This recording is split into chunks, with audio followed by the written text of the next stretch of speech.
Assalamualaikum warahmatullahi wabarakatuh. Perkenalkan, nama saya Muhammad Wahyudi.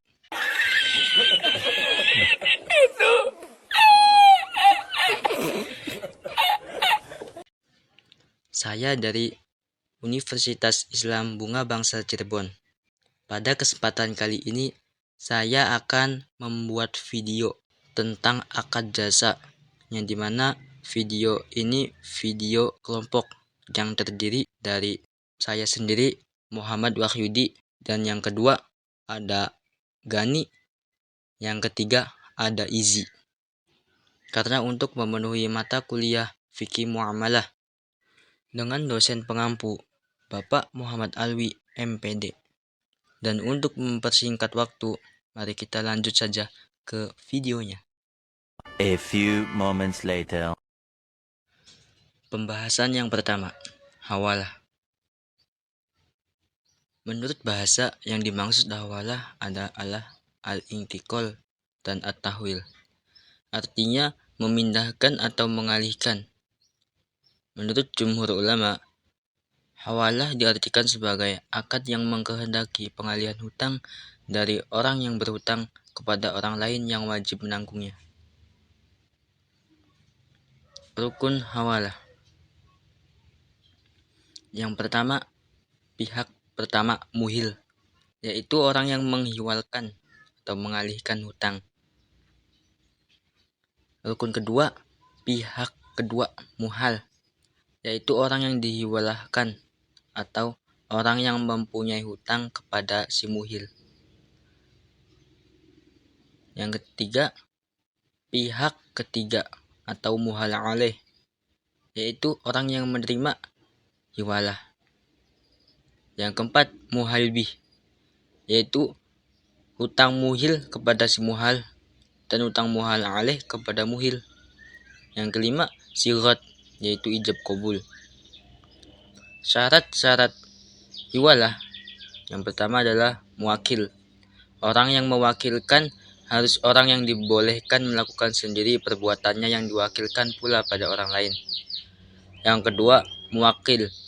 Yang kedua, muwakal, yaitu harus orang yang cakap hukum secara fikih, yakni baligh dan berakal, dan harus mengetahui tugas atau perkara yang diwakilkan padanya. Yang ketiga, muwakal fih. Perkara yang diwakilkan bukan meminta hutang, dan perkara yang diwakilkan juga bukan hukum had yang disyaratkan pengaduan seperti had zina. Yang keempat, sirat. Setiap lafaz yang menunjukkan pemberian kuasa dalam perkara yang umum. Gampangnya gini contohnya. Si A atau si muhal memberi pinjaman kepada si B, muhil. Sedangkan si B masih mempunyai piutang pada si C, muhal alaih. Begitu si B tidak mampu membayar utangnya pada si A, ia mengalihkan beban hutangnya tersebut kepada si C. Dengan demikian, si C lah yang harus membayar hutangnya si B itu kepada si A. Sedangkan hutang si C yang sebelumnya ada pada si B itu dianggap selesai. Kurang lebihnya mah seperti itu contohnya. Selanjutnya, jenis-jenis hiwalah. Yang pertama ada hiwalah al-muqayyadah atau pemindahan bersyarat, yaitu pengalihan sebagai ganti pembayaran hutang muhil pihak pertama kepada muhal pihak kedua. Contohnya, si A berpiutang kepada si B 5.000, sedangkan B berpiutang kepada si C 5.000. Si B mengalihkan haknya untuk menuntut piutangnya yang berada pada si C kepada A sebagai ganti pembayaran hutang B kepada A. Dengan demikian, hiwalah al-muqayyadah pada satu sisi merupakan hiwalah al-haq karena mengalihkan hak menuntut piutangnya dari C ke A. Selanjutnya, hiwalah al-mutlaqoh, pemindahan mutlak, yaitu pengalihan hutang yang tidak ditegaskan sebagai ganti rugi terhadap pembayaran hutang muhil pihak pertama kepada muhal pihak kedua. Contohnya, si A berhutang kepada si B sebesar 5 juta. Kemudian si A mengalihkan hutangnya kepada si C, sehingga si C itu mempunyai kewajiban untuk membayar hutangnya si A kepada B tanpa menyebutkan bahwa pemindahan itu sebagai ganti rugi dari pembayaran C kepada A. Dengan demikian, maka hiwalah al-mutlaqoh hanya mengandung hiwalah ad-dain, karena yang dipindahkannya hanya hutang A kepada B menjadi hutang C kepada si B. Yang kedua itu wadi'ah. Wadi'ah menurut bahasa berarti titipan. Kata wadi'ah berasal dari kata wada'a yada'u wad'an, yang berarti membiarkan atau meninggalkan sesuatu. Jadi, wadi'ah adalah sesuatu yang dititipkan. Menurut ulama Syafi'iyah dan Malikiyah, wadi'ah adalah gambaran penjagaan kepemilikan sesuatu terhadap barang-barang pribadi yang penting dengan cara tertentu. Berdasarkan pendapat tersebut dapat ditarik pengertian bahwa wadi'ah adalah menitipkan suatu barang kepada orang lain dengan maksud dipelihara dan dirawat sebagaimana mestinya. Rukun wadi'ah itu ada 4. Yang pertama, orang yang menitipkan, al-mudi' atau al-muwaddi'. Yang kedua, orang yang dititip, al-muda' atau al-mustauda'. Yang ketiga, barang titipan, wadi'ah. Yang keempat adalah sirat ijab. Ada berbagai syarat. Yang pertama, syarat orang yang menitipkan, muwaddi', dan orang yang dititipi, mustaudi. Yang pertama itu baligh. Tidak sah melakukan akad dengan anak yang belum baligh. Namun, ulama Hanafiyah memperbolehkan berakad dengan anak yang sudah mumayyiz dengan persetujuan walinya. Yang kedua, berakal sehat.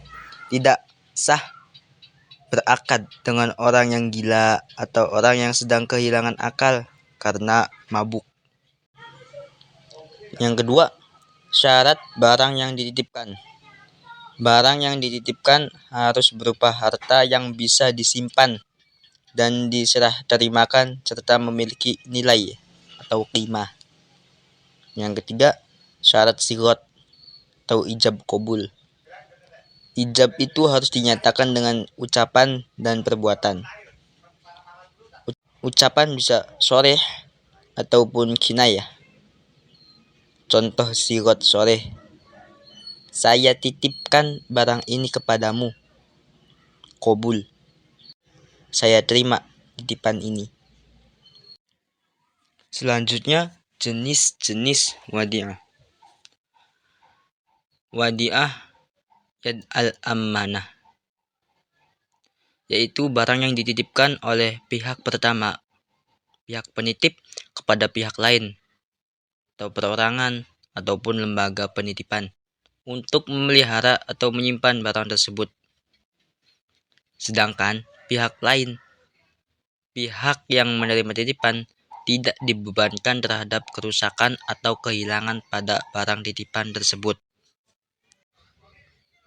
Dan harta atau barang yang dititipkan tidak boleh dimanfaatkan ataupun digunakan oleh penerima titipan.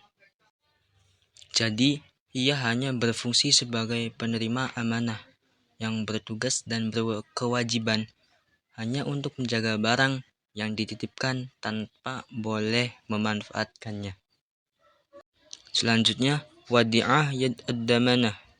Wadi'ah ini merupakan titipan barang ataupun uang yang dititipkan oleh pihak pertama kepada pihak lain untuk memelihara barang atau uang tersebut, dan pihak lain dapat memanfaatkannya dengan seizin pemiliknya. Dan ketika barang tersebut ada kerusakan pada barang tersebut, maka setelah memanfaatkan fungsinya atau kegunaannya, maka pihak tersebut harus mengganti rugi sesuai kesepakatan awal. Sebagai konsekuensinya, jika uang itu dikelola pihak lain, misalnya seperti bank, ternyata mendapatkan keuntungan, maka seluruh keuntungan tersebut itu menjadi milik pihak yang menerima titipan tersebut. Selanjutnya yang ketiga adalah rohan. Akad rohan adalah sebuah perjanjian di mana pihak pemberi pinjaman akan menahan salah satu harta milik si peminjam. Harta tersebut digunakan sebagai jaminan pinjaman atau dapat juga kita sebut sebagai gadai atau agunan. Rukun-rukun rohan itu ada 3. Yang pertama akad ijab dan qabul. Yang kedua akid, yaitu yang menggadaikan dan yang menerima gadai. Yang ketiga barang yang dijadikan jaminan.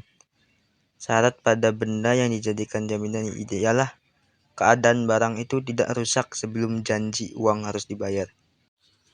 Selanjutnya syarat. Yang pertama akid. Kedua, orang yang akan akad harus memenuhi kriteria al-ahliyah, yaitu orang yang telah sah untuk jual beli, yakni berakal dan mumayyiz, tetapi tidak disyariatkan harus balik. Dengan demikian, anak kecil yang sudah mumayyiz dan orang yang bodoh berdasarkan izin dari walinya dibolehkan melakukan rohan. Yang kedua, sigot.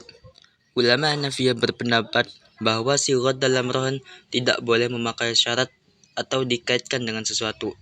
Hal ini karena sebab rohan jual beli, jika memakai syarat tertentu, syarat tersebut batal dan rohannya tetap tidak sah. Dan rohannya itu tetap sah. Yang ketiga, marhun bih, yaitu hak yang diberikan kepada ketika melaksanakan rohan dengan syarat berupa utang yang tetap dan dapat dimanfaatkan. Utang harus lazim pada waktu akad. Utang harus jelas dan diketahui oleh rohin dan murtahin. Pembahasan selanjutnya yang keempat adalah wakalah. Wakalah adalah ungkapan atau penyerahan kuasa al-muwakil kepada orang lain, al-wakil, agar melaksanakan sesuatu pekerjaan yang bisa digantikan dan bisa dilakukan oleh pemberi kuasa. Akad wakalah merupakan perjanjian yang digunakan oleh seseorang jika dia membutuhkan orang lain. Maksudnya, akad wakalah dipakai apabila seseorang membutuhkan orang lain untuk mengerjakan sesuatu yang tidak bisa dilakukannya sendiri. Maksudnya, akad wakalah dipakai apabila seseorang membutuhkan orang lain dalam pengerjaannya. Dalam melakukan wakalah, orang yang memberi kuasa itu disebut al-muwakil, sementara orang yang diberi kuasa disebut al-wakil. Seorang yang dipilih atau al-wakil haruslah orang yang dianggap mampu untuk menggantikan muwakil. Rukun-rukun wakalah. Yang pertama, pihak yang berakad atau pemberi kuasa. Yang kedua, penerima kuasa. Yang ketiga, objek akad, yakni perkara atau mandat yang dikuasakan, al-taukil. Yang keempat, adanya pernyataan kesepakatan wakalah, sigot ijab dan qabul. Selanjutnya syarat wakil. Yang pertama, orang yang berakal. Yang kedua, cakap, hukum bertindak hukum untuk dirinya dan orang lain. Yang ketiga, memiliki pengetahuan yang memadai dari sesuatu atau masalah yang diwakilkan kepadanya. Yang keempat, amanah, mampu mengerjakan pekerjaan yang dipercayakan kepada dirinya. Yang kelima, wakil merupakan orang yang diberi amanah. Syarat hal yang diwakilkan. Yang pertama, bukan termasuk tindakan buruk. Yang kedua, suatu pekerjaan yang dapat dikerjakan oleh orang lain. Yang ketiga, seluk-beluk muwakal harus diketahui persis oleh orang yang mewakilkan, kecuali jika hal tersebut diserahkan penuh kepadanya. Jenis-jenis wakalah. Yang pertama adalah wakalah al-mutlaqoh. Al-mutlaqoh adalah jenis wakalah yang mewakilkan sesuatu secara mutlak. Artinya, wakalah dilakukan tanpa batas waktu dan juga untuk segala urusannya. Yang kedua, wakalah al-muqayyadah. Wakalah al-muqayyadah merupakan penunjukan wakil yang bertindak atas nama dirinya dalam suatu urusan tertentu. Yang ketiga, wakalah al-ammah. Al-ammah termasuk jenis wakalah di mana perwakilan yang lebih luas dari al-muqayyadah. Biasanya ini untuk perbuatan terkait pengurusan sehari-hari. Selanjutnya poin kelima yaitu kafalah. Kafalah adalah jaminan yang diberikan oleh penanggung kafil kepada pihak ketiga dalam rangka memenuhi kewajiban dari pihak kedua atau yang ditanggung makful anhu terkait tuntunan yang berhubungan dengan jiwa, hutang, barang, ataupun pekerjaan. Apabila pihak yang ditanggung cedera janji atau prestasi di mana pemberi jaminan bertanggung jawab atas pembayaran kembali suatu hutang menjadi hak penerima jaminan. Pengertian al-kafalah adalah mengumpulkan tanggung jawab penjamin dengan tanggung jawab yang dijamin dalam masalah hak ataupun hutang, sehingga hak atau hutang itu menjadi tanggung jawab penjamin. Sedangkan dalam teknis perbankan, kafalah adalah pemberian jaminan kepada nasabah atau usahanya untuk melakukan kerjasama dengan pihak lain. Rukun-rukun kafalah. Yang pertama, kafil. Penjamin haruslah seseorang yang sudah akil balik, tidak tercegah pembelanjaan hartanya, serta memberikan tanggungan karena kehendak sendiri bukan karena paksaan dari pihak lain. Yang kedua, makfullah, orang yang diberikan jaminan. Haruslah diketahui atau bisa juga seseorang yang sudah dikenal oleh penjamin. Hal ini dimaksudkan agar tidak terselip kekecewaan pada hati penjamin. Yang ketiga, makful anhu, orang yang dijamin haruslah seseorang yang dikenal oleh penjamin, serta berkemampuan untuk menerima objek pertanggungan, baik oleh dirinya sendiri maupun orang lain yang mungkin mewakilinya. Yang keempat, makful bih, objek yang dimaksud ialah objek pertanggungan harus bersifat mengikut terhadap diri tertanggung dan tidak bisa dibatalkan tanpa adanya sebab yang syar'i. Yang kelima, sirat kafalah ataupun ijab qabul. Ijab qabul akad kafalah dapat diekspresikan dengan ungkapan yang menyatakan adanya kesanggupan untuk menanggung hal tersebut, sebuah kesanggupan untuk menjamin atau menuaikan kewajiban. Selanjutnya, syarat kafalah. Syarat-syarat untuk penjamin. Pertama, kafil haruslah ridho atas jaminan yang ia berikan. Yang kedua, kafil menyatakan jaminan atau nama yang ia berikan jaminannya. Yang ketiga, kafil merupakan seseorang yang tidak memiliki hutang pada orang yang sama.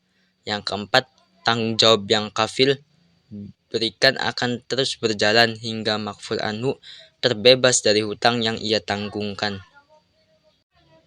Yang kelima, kafil boleh terdiri dari satu orang. Syarat-syarat untuk seseorang yang dijamin makful anhu. Yang pertama, makful anhu sanggup untuk menyerahkan tanggungannya pada si kafil. Yang kedua, makful anhu merupakan seseorang yang dikenal oleh kafil. Syarat-syarat untuk seseorang yang diberikan jaminan. Makfullah merupakan seseorang yang dikenal oleh kafil. Yang kedua, makfullah harus hadir saat akad berlangsung. Ketiga, makfullah memiliki hak penuh atas piutang yang ia berikan. Syarat-syarat untuk objek jaminan. Maf'ul bih. Maf'ul bih haruslah merupakan tanggungan yang sedang disepakati, baik berupa hutang, benda, ataupun pekerjaan. Yang kedua, makfulah dapat dilaksanakan oleh kafil. Selanjutnya, makfulah haruslah mengikat yang tidak mungkin dapat dibatalkan tanpa adanya alasan yang syar'i. Dan selanjutnya, makfulah bukan merupakan sesuatu yang bertentangan dengan syariat Islam, bukan sesuatu yang diharamkan. Jenis-jenis kafalah itu ada 5. Yang pertama, kafalah bin nafas, kafalah bil mal, kafalah bit taslim, kafalah al-munajazah, dan kafalah al-mu'allaqah. Yang pertama, kafalah bin nafas merupakan akad memberikan jaminan atas diri personal. Kedua, kafalah bil mal merupakan jaminan pembayaran barang atau pelunasan hutang. Bentuk kafalahnya itu merupakan medan yang paling luas bagi bank untuk memberikan jaminan kepada para nasabahnya dengan imbalan free tertentu. Yang ketiga, kafalah bit taslim. Jenis kafalah ini biasa dilakukan untuk menjamin pengembalian atas barang yang disewa pada waktu masa sewa berakhir. Jenis jaminan ini dapat dilaksanakan oleh bank untuk kepentingan nasabahnya dalam bentuk kerjasama dengan perusahaan penyewaan, leasing company. Yang keempat, kafalah al-munajazah. Kafalah al-munajazah merupakan jaminan mutlak yang tidak dapat dibatasi oleh jangka waktu dan untuk kepentingan atau tujuan tertentu. Yang kelima, kafalah al-mu'allaqah, yang dimana bentuk jaminan ini merupakan penyederhanaan dari kafalah al-munajazah, baik oleh industri, perbankan, maupun asuransi, di mana jaminan dibatasi oleh kurun waktu dan tujuan-tujuan tertentu. Ya, terima kasih. Mungkin cukup sekian yang bisa saya sampaikan pada video kesempatan kali ini. Kurang lebihnya mohon maaf atas segala kekurangan dan segala kesalahannya. Untuk segala kekurangannya mohon dimaafkan, dan jika ada lebihnya ambil saja. Ya, biar nggak lama-lama, langsung saja saya tutup. Billahi taufik wal hidayah. Wassalamualaikum warahmatullahi wabarakatuh.